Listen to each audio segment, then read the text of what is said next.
PLS,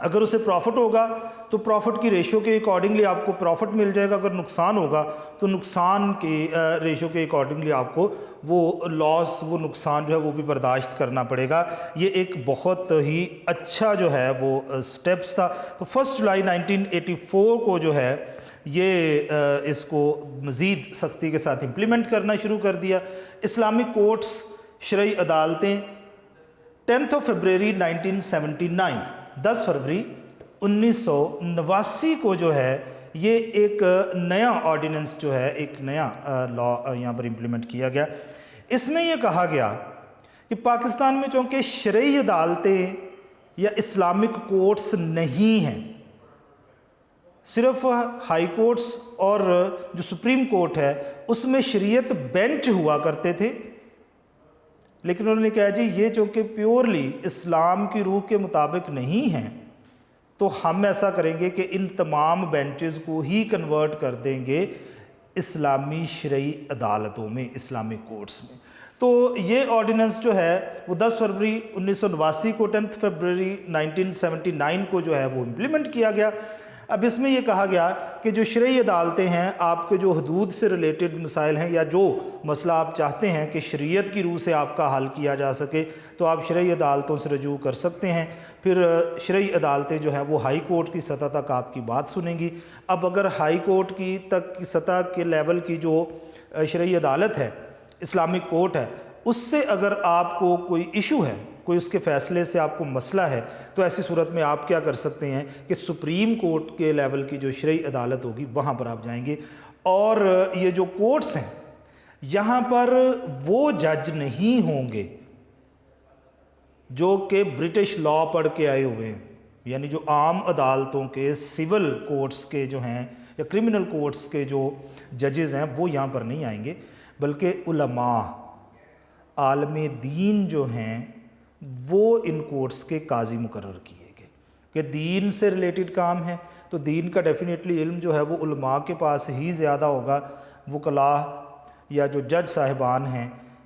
وہ دین کے بارے میں ان جتنا نہیں جانتے ہیں، تو اگر آپ نے شرعی روح کے مطابق اپنے فیصلے کروانے ہیں تو اس صورت میں آپ لوگوں کو کوشش کرنی ہے کہ یہاں پر علماء، عالم دین جو ہیں ان کو ایز اے کورٹ ہیڈ یا قاضی یا جج کے طور پر جو ہے وہ یہاں پر کیا جائے۔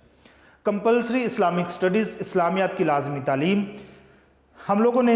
1973 کے کانسٹیٹیوشن میں بھی یہ پڑھ رکھا ہے کہ اس میں بھی یہ تھا کہ اسلامیات کی تعلیم لازمی دی جائے گی، اور 62 کے کانسٹیٹیوشن میں بھی ایسی ہی بات کی گئی کہ جو ہمارے سکولز ہیں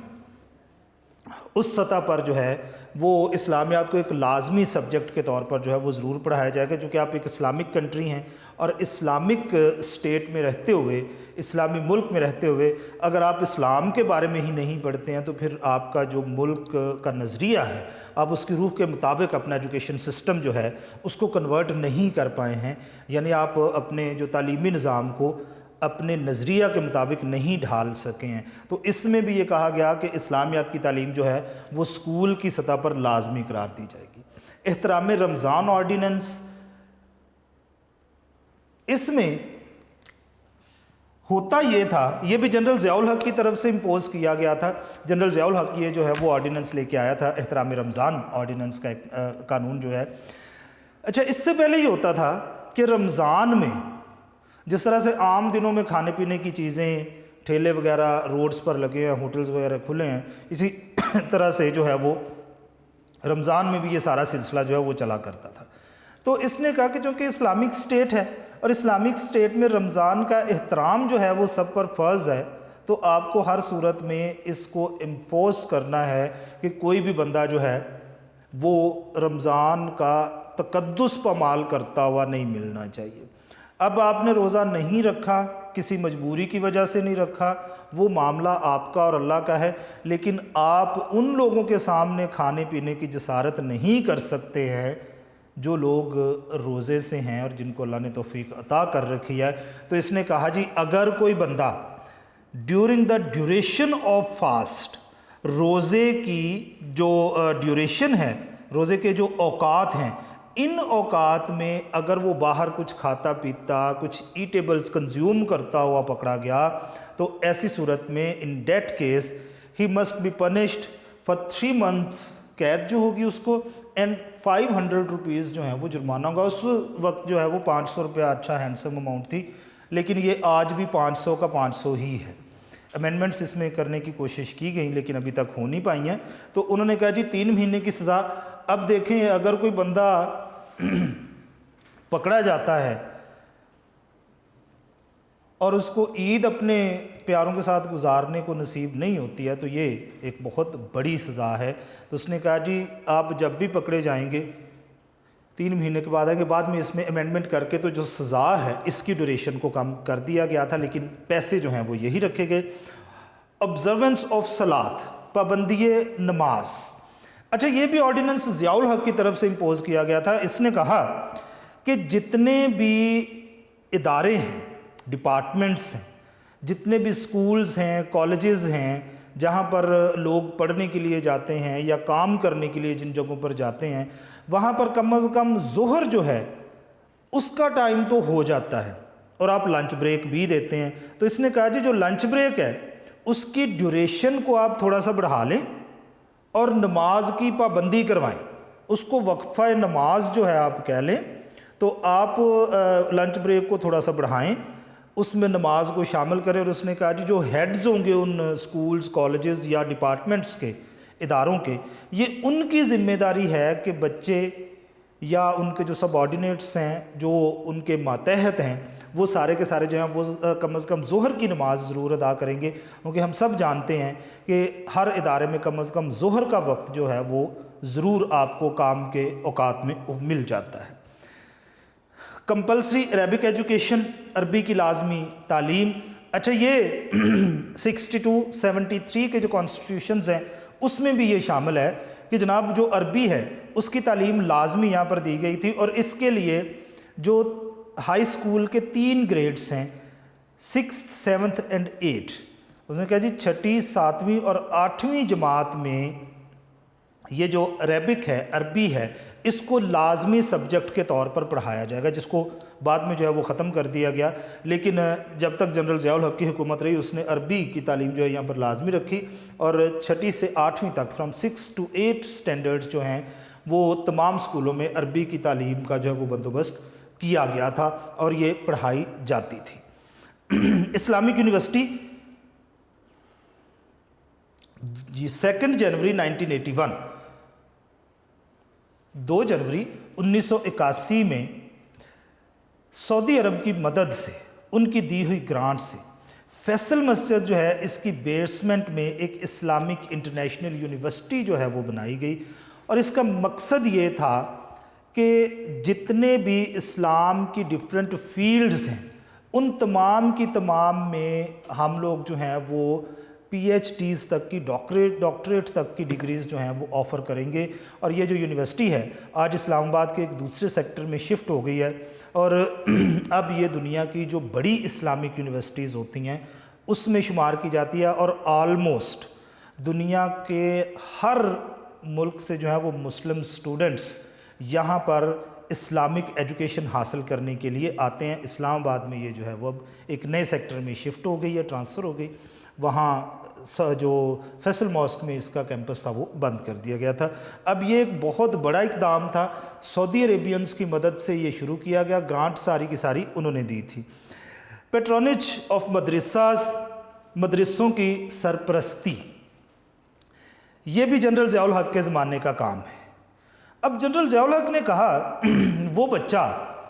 جو بچہ فارمل ایجوکیشن جو ہے وہ حاصل نہیں کر سکتا, تعلیم عام سکولوں میں عام بچوں کے ساتھ حاصل نہیں کر سکتا, اس کے پاس سورسز نہیں ہیں, یا اس کے پیرنٹس جو ہیں وہ یہ چاہتے ہیں کہ یہ دینی تعلیم حاصل کرے,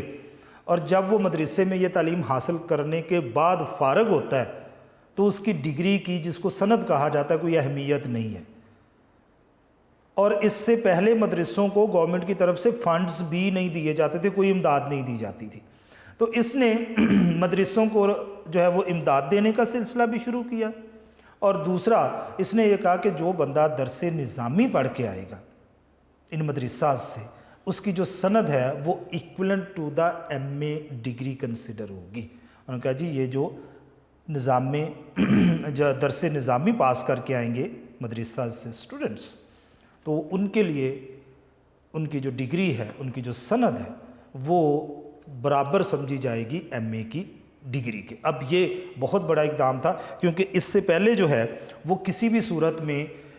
ان اسٹوڈنٹس کو جو ہے وہ مین سٹریم میں آنے کی اجازت نہیں تھی. یہ صرف کسی مدرسے میں چلے گئے، کوئی مسجد جو ہے وہ سنبھال لی، اس کے علاوہ ان کا کوئی کام تھا نہیں. بیروزگاری ان سٹوڈنٹس میں جو ہے وہ بہت زیادہ ہوتی تھی. لیکن جب یہ آرڈیننس آیا اور اس میں یہ کہا گیا کہ مدرساز جو ہیں ان کے سٹوڈنٹس کی ڈگری جو ہے وہ ایم اے کے برابر کنسیڈر ہوگی، تو اس کے بعد پھر مین سٹریم میں ان کو جابس ملنا جو ہے وہ کافی شروع ہو گئی اور ان کے حالات کافی بہتر ہو گئے.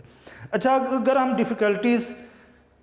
یا مشکلات کا ذکر کریں کہ ہم یہ کہتے ہیں کہ اسلامائزیشن کی طرف سٹیپس تو اٹھائے گئے ہیں، لیکن وہ جو سٹیپس ہیں ان کے رستے میں رکاوٹیں کیا ہیں، کیا مشکلات ہیں؟ اچھا، سب سے پہلی بات، ہم لوگ ابھی تک پریکٹیکلی اسلام کو کمپلیٹلی یہاں پر امپلیمنٹ کر ہی نہیں سکے، مکمل طور پر نفاذ اس کا ہو ہی نہیں سکا. ہمارا زیادہ تر کانسٹیٹیوشن کا حصہ جو ہے وہ 1935 انڈین پینل ایکٹ کے تحت ہی چل رہا ہے. برٹنز کا بنایا ہوا قانون ہے، اسی کے اکارڈنگلی ہم کام کر رہے ہیں. اب اگر تو کمپلیٹلی اسلامک جو ہمارے آرڈیننسز ہیں ان کو یہاں پر امپلیمنٹ کر دیا جائے، یعنی مکمل قرآن جو ہے وہ یہاں پر اپلائی کر دیں آپ لوگ ایز اے کانسٹیٹیوشن، دستور کے طور پر، تو پھر بہت سارے ایسے لوگ جو سیکولر سوچ رکھتے ہیں اور ان میں سے زیادہ تر ہمارے حکمران ہوتے ہیں، تو وہی جو ہیں وہ اسلامک لاز کے زمرے میں آ کے تو پھنسنے کا اندیشہ ہے. اس لیے بیوروکریٹس اور سیاستدان سب سے پہلے یہ جو سیکولر سوچ رکھتے ہیں یہ چاہتے ہیں کہ یہاں پر ایسی امپلیمنٹیشن نہ ہو سکے تاکہ ہمارا کام چلتا رہے اور ہم دین کے بنائے ہوئے قوانین کے زمرے میں نہ آئیں، کیونکہ اس میں پکڑے جانے کے بعد آپ کے بچنے کی گنجائش رہتی ہی نہیں ہے. اب علماء کوشش کرتے ہیں کہ ایسا ہو سکے، لیکن ہمارے جو علماء ہیں ان کی چونکہ بات اتنی ایوانوں تک پہنچ نہیں پاتی ہے، جس کی وجہ سے ہمارے معاملات جو ہیں وہ کافی خراب ہیں. اچھا، اب ہم نے جو ہمارے شہریوں کے حقوق اور فرائض ہیں، rights and duties of the citizens, ان کے بارے میں ذکر کرنا ہے. اچھا، سب سے پہلے ہم لوگوں نے ذکر کرنا ہے رائٹس کا یا حقوق کا. رائٹس یا حقوق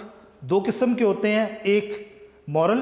اخلاقی، دوسرے لیگل یا قانونی. اب مورل رائٹس کون سے ہیں یا اخلاقی حقوق کون سے ہیں؟ مورل رائٹس یا اخلاقی حقوق ایسے حقوق کو کہا جاتا ہے جو پورے نہ کرنے پہ آپ قانون کے زمرے میں نہیں آتے. یعنی اگر آپ اپنا یہ حق جو ہے کسی کو نہیں دیتے تو ایسی صورت میں قانون آپ کا کچھ نہیں بگاڑ سکتا. یہ جو ہیں یہ ہمارے حقوق کے زمرے میں، اخلاقی حقوق کے زمرے میں آتے ہیں، اور ان کا پیورلی جو ڈپینڈنسی ہے وہ ہوتی ہے آپ کی جو لوکل کلچرل ویلیوز ہوتی ہیں، جو آپ کی مقامی ثقافتی قدریں ہوتی ہیں، ان کے اکارڈنگلی یہ مورل حقوق جو ہیں وہ بنائے جاتے ہیں. اس میں جیسے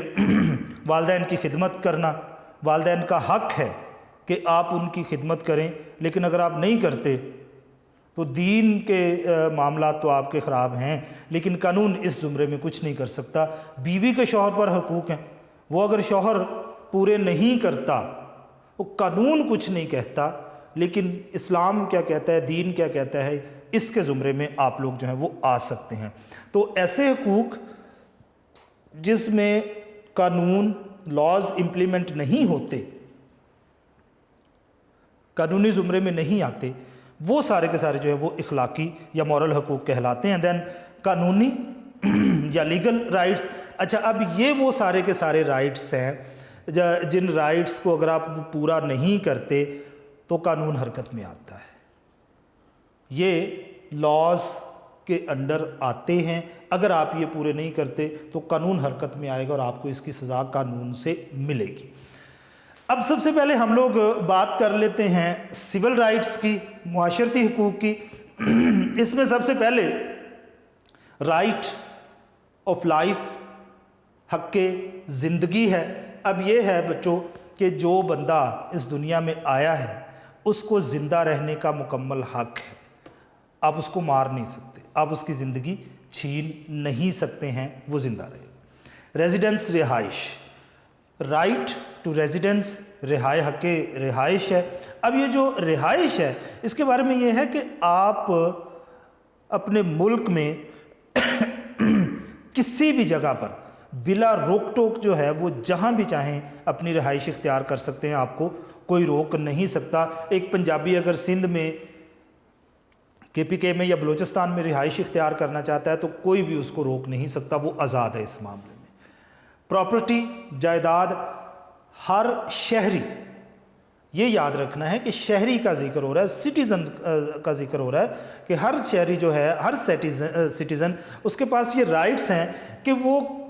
پاکستان کے یا اپنے ملک کے کسی بھی کونے میں کسی بھی جگہ پر پراپرٹی اپنے نام پر یا پارٹنرشپ میں، اکیلا اگر ہولڈ کرنا چاہتا ہے تو وہ اکیلا ہولڈ کر سکتا ہے، اگر پارٹنرشپ میں خریدنا چاہتا ہے تو خرید سکتا ہے، کوئی روک ٹوک اس کے لیے نہیں ہوگی۔ فیملی، خاندان، اس میں بھی یہ کہا گیا ہے کہ بلا روک ٹوک، کسی بھی ہرڈل کے بغیر آپ کسی بھی جو نسل ہے، کسی بھی قوم کے لوگوں میں اپنی شادی، خاندان میں اپنی شادی کر سکتے ہیں اور اپنا خاندان آگے بڑھا سکتے ہیں۔ پروفیشن، ملازمت یا کاروبار، اب ہر بندہ آزاد ہے، وہ اگر ملازمت کرنا چاہتا ہے، جاب کرنا چاہتا ہے، بزنس کرنا چاہتا ہے، کاروبار کرنا چاہتا ہے تو وہ کمپلیٹلی آزاد ہے، اس کو کسی قسم کی روک ٹوک جو ہے وہ فیس نہیں کرنی پڑے گی۔ اب اگر کوئی روک ٹوک کرتا ہے اس معاملے میں تو وہ مجرم ہے اور اس کو اس کی سزا جو ہے وہ دی جائے گی۔ یعنی آپ جو پروفیشن چاہیں، لیگل، یہ یاد رکھیے گا، لیگل، جو پروفیشن اپنانا چاہیں، کوئی جاب کرنا چاہیں، کوئی بزنس کرنا چاہیں، لیکن وہ لیگل ہونا چاہیے اکارڈنگ ٹو کانسٹیٹیوشن، آئین کے تحت، تو تبھی آپ کر سکتے ہیں، کوئی روک ٹوک نہیں ہوگی۔ فیتھ اینڈ ریلیجن، عقیدہ اور مذہب، اچھا ہر شہری جو ہے اس کو یہ مکمل آزادی حاصل ہے کہ وہ اپنے عقیدے، اپنے فیتھ، بیلیف اور ریلیجن، اپنے مذہب کے مطابق اپنی زندگی گزار سکے، کوئی روک ٹوک نہیں ہو سکتی۔ یہ اسلامک سٹیٹ ہے، لیکن یہاں پر رہتے ہوئے بھی اگر کوئی بندہ نان مسلم ہے اور اپنے according to the religious issues اپنی زندگی گزارنا چاہتا ہے تو روک ٹوک نہیں ہے، لیکن اس کے لیے ہمارے کانسٹیٹیوشن میں کچھ قید ہے، اس قید کے اندر رہتے ہوئے آپ کو کام کرنا ہے۔ ایکسپریشن، اظہار رائے، یہ بہت زیادہ اہم ہے۔ حق تحریر اور تقریر، یعنی آپ حکومت کی کسی بھی پالیسی کے بارے میں لکھ سکتے ہیں، اچھا یا برا، حکومت کی کسی بھی پالیسی کے بارے میں بول سکتے ہیں، بات کر سکتے ہیں، اچھا یا برا، لیکن یہ یاد رکھیے گا کہ جو سٹیٹ ہوتی ہے، جو ملک ہوتا ہے، اس کے خلاف بات نہیں کر سکتے ہیں۔ باقی آپ کسی بھی ایشو پر بات کرنا چاہتے ہیں، کسی بھی ادارے پر بات کرنا چاہتے ہیں، کچھ اس کے بارے میں لکھنا چاہتے ہیں، اس کی آپ کو اجازت ہے۔ ایسوسیشن، انجمن سازی، انہوں نے کہا جی آپ اگر چاہتے ہیں ایسوسیشن بنانا، انجمن بنانا، تو آپ کے لیے کوئی روک ٹوک نہیں ہوگی، آپ جیسے چاہیں اس کو جو ہے وہ کنورٹ کر سکتے ہیں۔ لینگویج اینڈ کلچر، زبان اور ثقافت، اب ہر بندہ، ہر شہری، سٹیزن، وہ آزاد ہے کہ اپنے کلچر اور لینگویج کو پروموٹ کر سکے، یعنی اپنی زبان اور ثقافت کی پروموشن کرنے کی اجازت ہے کسی بھی جگہ پر، آپ اس کو روک ٹوک نہیں کر سکتے ہیں۔ ایجوکیشن، تعلیم، اب ہر شہری کا یہ حق ہے، ہر سٹیزن جو ہے اس کے رائٹس میں سے ہے کہ وہ خود بھی تعلیم حاصل کرے، اپنے بچوں کی تعلیم کا بندوبست بھی کرے۔ ایگریمنٹ، معاہدہ، ہر سٹیزن کے پاس یہ رائٹ ہے، یہ حق ہے کہ وہ ایگریمنٹ یا معاہدہ کر سکے۔ دین موومنٹ، رائٹ ٹو موومنٹ، نقل و حرکت، یہ بھی اہم ہے کہ بغیر کسی روک ٹوک کے بندہ ایک جگہ سے دوسری جگہ موو کر سکتا ہے، نقل و حرکت کر سکتا ہے، کسی قسم کی روک ٹوک اس کو نہیں ہوگی۔ ایکویلٹی، مساوات، ہر شہری برابر ہے، یعنی ہر شہری جو ہے وہ ایکول رائٹس انجوائے کرے گا اس سٹیٹ میں، پاکستان میں ایسا ہے، ہر شہری کو ایکول رائٹس یہاں پر جو ہیں وہ ملتے ہیں۔ اگر ہم لوگ کریں قانونی لیگل جو اسی کا رائٹس ہیں ہمارے جو اخلاقی ہیں، ان کا اگر ہم لوگ ذکر کریں تو پولیٹیکل رائٹس جو ہیں وہ اس کے میں سب سے سامنے آتے ہیں، لیگل رائٹس میں سب سے پہلے پولیٹیکل یا سیاسی حقوق۔ اب اس میں سب سے پہلی چیز کیا ہے؟ ووٹ کاسٹ کرنا، رائے دہی۔ اب ہر بندے کو یہ حق حاصل ہے جو کہ ایک سرٹن ایج کا ہو چکا ہوا ہے، وہ بندہ اپنی مرضی سے ووٹ کر سکتا ہے، اس کے پاس حق رائے دہی ہے، اپنی مرضی کا نمائندہ چن سکتا ہے۔ الیکشنز، نمائندگی، اب ہر بندہ، every citizen have the right جو کمپیٹ کر سکے ان دا الیکشنز، نمائندگی کا اس کے پاس حق حاصل ہے، الیکشن لڑ سکتا ہے۔ دین آفس ہولڈ کرنا، عہدہ رکھنا، اب ہر سٹیزن جو کہ کیپیبلٹی رکھتا ہے،